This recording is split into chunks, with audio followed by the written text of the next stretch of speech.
I dag skal vi lære at sætte komma. Før vi kan lære at sætte kommaet rigtigt, er der nogle ting, vi skal vide. Vi skal vide, hvad en helsætning er. Det er fra punktum til punktum. En hovedsætning er en del af en sætning, den del, der kan stå selv.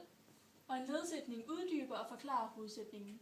Som i eksemplet, jeg har en hund, der er sød, der er hovedsætningen, jeg har en hund, fordi det kan stå selv. Og der er sød kan ikke stå selv, men det forklarer, hvad hovedsætningen er. Der findes to forskellige, sætningerne bliver bundet sammen af nogle bindeord eller konjunktioner. Der findes to forskellige kategorier, de sideordnede, som forbinder to hovedsætninger eller to ledsætninger, kan det også være. Det er for eksempel et ord som og. Og så findes der den underordnede, som binder en hovedsætning og en ledsætning sammen, fordi ledsætningen er underordnet hovedsætningen. Det kan forklare ord som fordi, for eksempel. Den første regel, den er mellem helsætninger, og for eksempel så er det Peter gik, Børge cyklede. Det er to helsætninger, ja.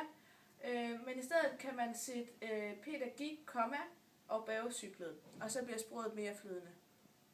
Okay. Anden regel ved komma er i opremsninger.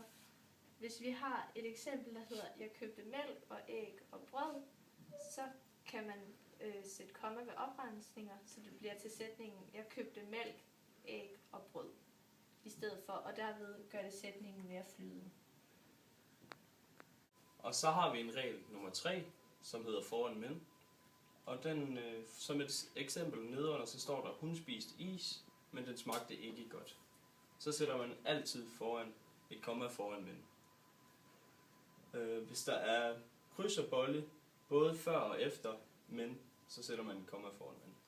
Og hvis der ikke er, ligesom eksemplet nedenunder, så behøver man egentlig ikke at gøre det. Eksemplet hedder, tasken er ikke blå, men sort. Der behøves det ikke at sættes komma foran men. Regel nummer 4. Der skal være komma mellem hoved- og ledsætning.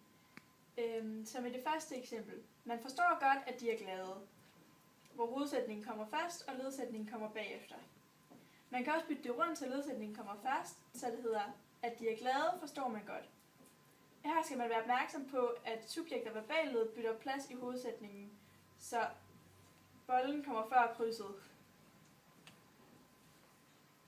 Og her er den 5. kommaregel ved tilføjelser og navntillæg. Hvor vi har for eksempel en sætning her. Hatten, der var blå, var flot.